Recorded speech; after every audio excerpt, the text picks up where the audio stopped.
What we're doing here today is a deer fire pit build.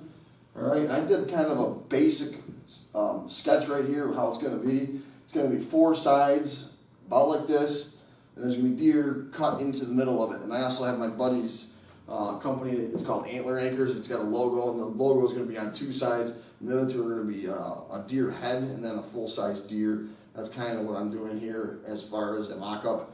And then I'm going to have some legs coming down here with some feet. We're going to look at the print here in a minute because I already have it drawn, and that'll give you a way better idea of how we're doing this. Now, you're going to draw an AutoCAD first. That's already done. I'm doing the drawing for you. That's what the DXF is. So you draw an AutoCAD, save it as a DXF, load it into a plasma, because I'm going to load it into a plasma. You can load it into whatever cutter you got. If you want to get the file, I'll put it in the actual video description on this video of where you can get the actual file, and you can do this exact project here, right? So the way I designed it is so it fits on a 4 foot by 8 foot sheet of steel. I'm going to use 1/8 of an inch. That's about the thinnest I would go. I don't know if it wobbles. I might suggest going to 3/16 at the end of this video. I don't know. We'll see what happens. But I'm going to use 1/8 of an inch. And again, it's designed to fit on a 4 by 8 sheet because that's what steel comes in. All right. And the reason I wanted to do this was basically for this outline right here. What's in it doesn't really matter. We're doing deer because a lot of hunters, or not hunters, welders like to hunt deer. So I'm doing deer. The next one might be, I have no idea. But whatever you want to put on it, you just put in the middle of this. And then because this is already drawn, we've already built one, we know it'll fit on a 4 by 8 sheet. So if we want to change this from deer to something else, we can do that and then make a totally different design in the middle of this, but we have the dimensions of everything we need to build it and have it fit on a 4 by 8 sheet. I hope that makes sense. So what we're doing, drawing a DXF, I already got that done. It's drawn in AutoCAD. I'm going to save it as a DXF. I'm going to show that to you here in a second. It's designed to fit on a 4 by 8 sheet. I'm going to use plasma. You can also use water jet laser, whatever cutter you got, but we're going to use plasma. And then I'm doing the video right now on how to build it, and I'm just going to basically video myself building it. But the next step is let's go look at the print. So I'll pull up an AutoCAD file. I got a big screen here. I'll put it up on the screen. We'll look at the AutoCAD file, and then we're going to get right into burning this thing out. Here's an e-drawing of the DXF file, and this black area represents a 4 by 8 sheet of steel, all right? And you can see there's 4 sides to the fire pit. 1, 2, 3, 4. There's 4 legs. 1, 2, 3, 4. There's 4 feet. 1, 2, 3, 4. And this is the bottom of the fire pit. We put holes in that so that air can get up. And you can see there's the deer, like a European skull. There's the full deer. This is my buddy's logo, Antler Anchors. And these rectangles down here are to let air flow in. So basically, if you ever wanted to change this now, you just pull this deer out and you put whatever you want into there. So, and it'll fit on a 4 by 8 sheet. So this is designed for like a project that we can switch it up if we want to, and it'll fit on a 4 by 8 sheet every single time. And I just priced a 4 by 8 sheet of 1/8 inches $119. So this is a $119 project plus wire and gas, I guess. So what we're going to do now is put it in the plasma, and we're going to start burning this thing out. We're going to get ready to burn it. We're not going to get into how you program a plasma. We've got other videos for that. So let's burn this out and start building it.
Alright, here's a bird's eye view of what we just cut out on the plasma. And to the left there is the bottom plate with the holes in it to let air through. The circles are the feet. These are the sides of the deer. Up top are the legs. One thing we screwed up on, and I already fixed it in the print, if you look at that bottom one where the E, the O, not the E, the R, sorry. The R, the O, and the A's, I forgot to put some material on the sides so that it fell in the middle. So I already fixed it in the print, but what I'm doing right now is I'm fixing that. I'm just going to put some stainless TIG wire behind it to keep the middles in them. So I'm going to fix that now, and then we'll take a look at it at the end. If you look up here on this one, you can see I haven't fixed that one yet. And there's just holes in the O and the R's and the A's. And I did the O and the R's here, but I haven't done the A's on this one yet. So I'm going to get that done. We'll take a look at the fix, and then we will start building this thing. All right, here's a look at the cleaned up pieces. And we did fix the letters. I don't know if you can see them. There we go. We just put that TIG wire behind it, 1/8 inch, to hold the pieces in. I did fix the drawing, which I'm going to show you here in a second how I fixed that. So I'll show you the drawing, and then we're going to start putting this thing together. So I redid the print here. This was a rookie mistake because I've done a lot of drawings over the years where we're cutting stuff out, and you got to leave a line going through them, otherwise the holes are going to fall out. So we redid this on the A's, O, R, and R, and it's in the print that's in the description if you want it. The changes are in that print, so they won't fall out, and then you'll have to tack them in like I did. And I'm sure we're going to have more modifications later, but for right now, we fixed the print so these won't fall out, and it's in the print in the description, so moving on.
So as we were welding this thing up, and I put a little bit more weld than I wanted to in it, and I discovered some things that I want to change.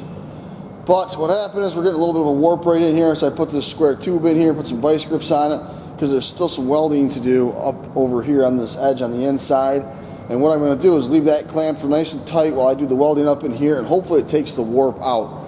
And if it doesn't, then I'm going to put a little tiny piece of 1/2 inch angle iron in there. That'll straighten it right out. But I think one thing we need to change is this this rectangle here I put in, this big long rectangle for airflow for the fire. And what I'm going to do is I'm going to make it half as big. So I'm going to cut this, I think it was 2 inches, so I'm going to put an inch down on the drawing and then put a bar in the middle so that it has less prone to actually warping, to make it easier for future projects, because this is the first one we've done, so I knew there was going to be some changes. So that's one of the changes we're going to make that rectangle half as wide and put a bar in the middle to help prevent it from warping. So we're going to weld this thing up and move on.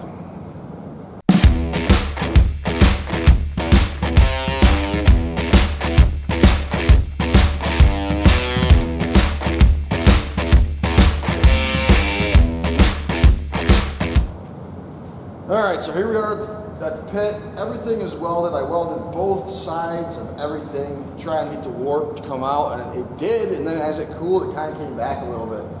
So what I'm going to do now is put the legs on. So we're going to weld right down through here, and we're not going to get too scientific on this because we're only building one. I was going to build a little fixture, but then I thought you're only building one. So what I'm going to do is do the tack. I'm going to tack it up by hand and then kind of bang it around, do some measurements and bang it around. So basically the tack and tap with a hammer is what we're going to do, which isn't the best way to do it, but that's what we're going to do. And then at the end, once we get the legs on, we're going to see if there's still a little bit of a bow right here. And if there is, we'll throw that half-inch angle on the inside.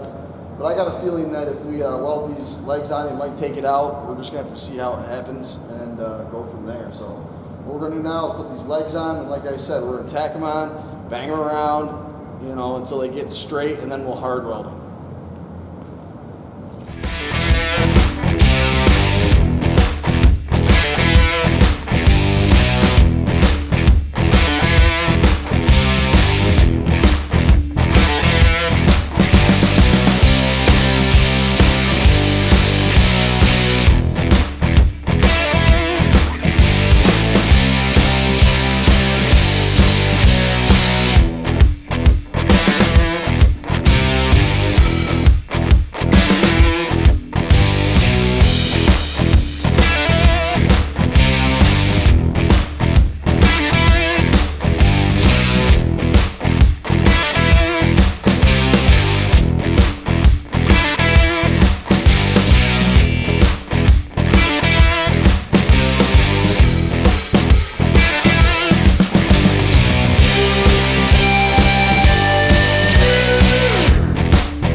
Alright, as I've been working on this here, to get the measurements to the points to be fairly accurate, I've been putting the tape in this hole right here in the corner, coming up to the point, and it's right around, this one's 27 3/16.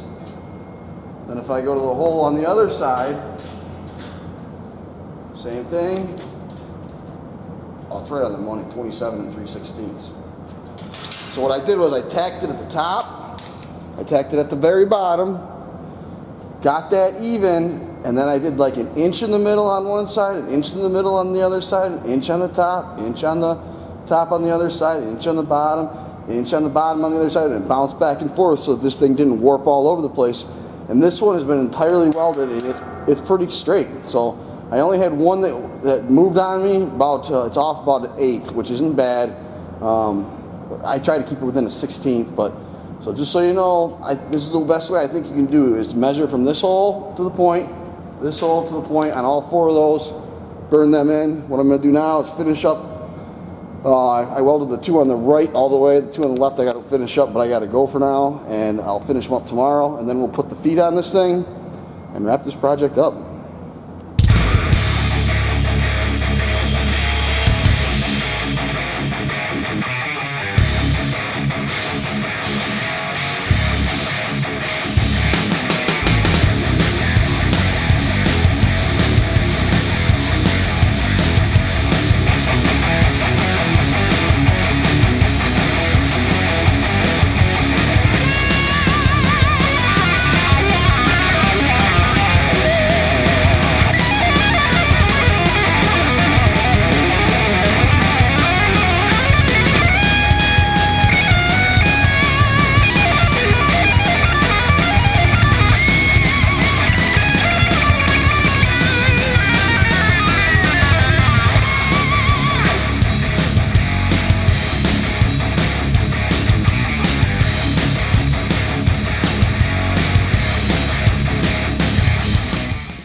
Alright, so that completes the build portion of this, and what we're going to do now is show you some modifications that we're going to do to the drawings to make this build a little bit easier and make this pit a little more efficient. So we're going to go up, pull it up on the big screen again, and look at the prints that we're going to change, and then we're going to move into getting out of here, I guess, because I'm ready to wrap this project up. So let's go look at the prints real quick, and we'll get out of here. Alright, another modification that we made in this print here is this right here. And you can see the original was right here, and we made this half as tall, and then we put this spot right in here to connect the top and the bottom, just to contain some warping issues that we had when we burned this in. So when we were doing our welding procedure, it kind of warped a little bit, so we added this spot in the middle to kind of help with the warping issues, shortened it. The reason that we put that rectangle in there was for airflow for the fire. I still think you need some airflow in there, but just maybe not as much. So that's the first modification. Well, actually the second. We did this stuff up here, but this is the second modification that we did to the print to make things a little bit easier for when you weld it. The third modification that we did to the print is we added a flat spot right here instead of the point right here, just because it was a little bit wobbly when we had the point coming down into the actual feet over here. And we wanted to stiffen it up a little bit, so we added this little flat spot. It's roughly 0.86 inches long. So that's the third modification that we did, and then we did one more that we're going to do here in a second, and I'll show you momentarily. And this is the fourth and last modification that we made to the print after we actually built this thing. And I made the center hole on the feet just 1/8 of an inch rather than 1/2 of an inch. I don't know why I did 1/2 inch, it was a mistake. And I put the 1/8 of an inch in there just to locate the center of the hole for when you're fabbing it up and putting it on the legs here. So that should complete all the modifications to the print, and they're all in the print that's in the description. So we're going to move on here. So here's a final look at our fire pit. We've got this in AutoCAD, so we can just change what we want to put in the sides. If we want to do a non-deer theme, we can do a non-deer theme. We'll see what we come up with in the future. But hopefully that gives you a good idea on how to build a fire pit out of one single sheet of steel. That's all we got for today. Thanks for watching and subscribing to TV Weld, and we'll see you next time.